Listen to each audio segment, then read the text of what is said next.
हर साल कार्तिक मास के कृष्ण पक्ष की अमावस्या तिथि को कार्तिक अमावस्या का पर्व मनाया जाता है। इस दिन पवित्र नदी में स्नान और फिर दान करने का विशेष महत्व है। धार्मिक मान्यताओं के अनुसार कार्तिक अमावस्या के दिन स्नान दान करने से साधक को अक्षय पुण्य की प्राप्ति होती है।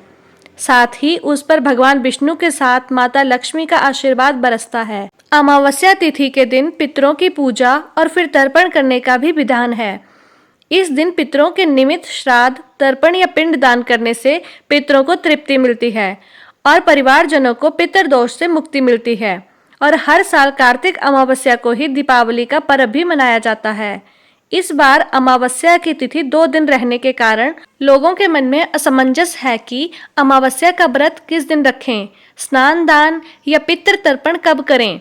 तो आज के वीडियो में आपको बताते हैं कि अमावस्या तिथि के स्नान दान के शुभ मुहूर्त और पितरों की पूजा के समय के बारे में।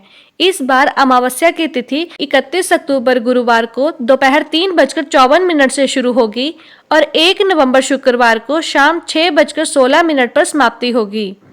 अमावस्या तिथि के दिन सुबह स्नान और दान उस समय किया जाता है जब सूर्योदय के समय अमावस्या तिथि विद्यमान होती है और पितरों के निमित्त तर्पण कार्य अपराह्न के समय किया जाता है। ऐसे में इस बार 1 नवंबर शुक्रवार को ही अमावस्या का व्रत, स्नान दान और पितृ तर्पण किया जाएगा, क्योंकि उदय तिथि के अनुसार व्रत, स्नान दान, पितृ तर्पण का जो भी शुभ मुहूर्त है वह 1 नवंबर शुक्रवार को ही प्राप्त हो रहा है।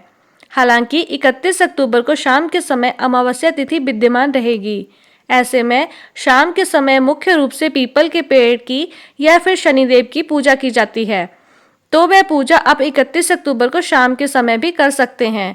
अब आपको बताते हैं 1 नवंबर के दिन रहने वाले मुहूर्तों के बारे में। इस दिन ब्रह्म मुहूर्त सुबह 5 बजे से 5:48 तक रहेगा। सूर्योदय सुबह 6:36 पर होगा और सूर्यास्त होगा शाम 5:44 पर। अभिजीत मुहूर्त सुबह 11:48 से दोपहर 12:32 तक रहेगा। अमृत काल शाम 5:42 से 7:29 तक रहेगा। राहु काल सुबह 10:30 से दोपहर 12 बजे तक रहेगा। तो आप सुबह ब्रह्म मुहूर्त में या फिर सूर्योदय से पहले उठकर स्नान कर सकते हैं। अभिजीत मुहूर्त में आप दान दे सकते हैं और इस बार अमावस्या की तिथि पर बहुत ही शुभ योग बन रहे हैं, जो कि प्रीति योग और आयुष्मान योग हैं। प्रीति योग 1 नवंबर को सुबह 10:40 तक रहेगा और बाद में आयुष्मान योग प्रारंभ हो जाएगा और सारा दिन रहेगा। और यह योग इतने शुभ होते हैं कि इन योगों में यदि कोई सफलता से जुड़ा हुआ कार्य किया जाए, धन प्राप्ति की कामना से कोई उपाय किया जाए तो वह अवश्य ही फलित होता है।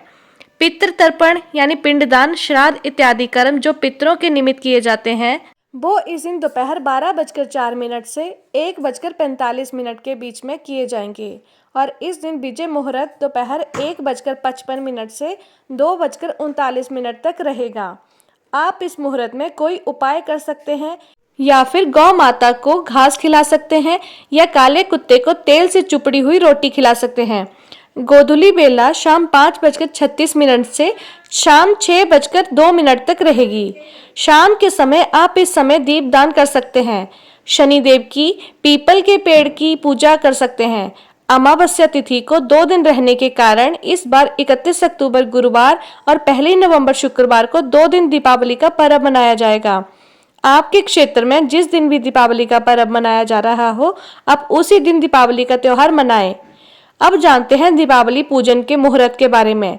तो 31 अक्टूबर गुरुवार को लोग दीपावली का त्योहार मनाएंगे। वे शाम अमृत काल प्रारंभ होने से लेकर स्थिर लगन मुहूर्त में पूजा कर सकते हैं और इस दिन अमृत काल शाम 5:32 से 7:20 तक रहेगा।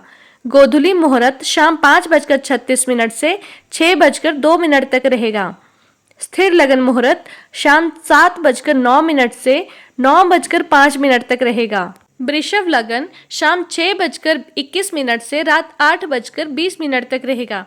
निश्चिता काल मुहूर्त रात 11:39 से 12:31 तक रहेगा। इन शुभ मुहूर्तों से आप गुरुवार के दिन रात के समय दीपावली पूजन कर सकते हैं। और 1 नवंबर शुक्रवार को दीपावली पूजा का शुभ मुहूर्त रहेगा शाम 5:36 से 8:11 तक। कार्तिक अमावस्या के दिन जप तप व्रत करना बहुत ही शुभ माना जाता है।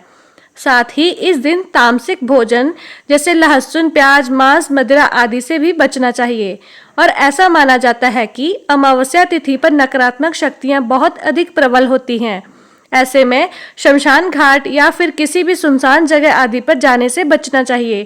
कार्तिक अमावस्या को भगवत गीता के 7वें अध्याय का पाठ या संपूर्ण गीता पाठ पढ़ने के बाद उसका पुण्य पितरों को अर्पित करना चाहिए और इस दिन अन्न, ऊनी वस्त्रों का दान करने से देवताओं के साथ ही पितरों का आशीर्वाद भी प्राप्त होता है। सभी नवग्रहों का ध्यान करके नवग्रह श्लोक का पाठ करने से नवग्रहों की कृपा प्राप्त होती है। अगर ये जानकारी आपको अच्छी लगी हो तो वीडियो को लाइक जरूर करें और चैनल को सब्सक्राइब करना ना भूलें। धन्यवाद।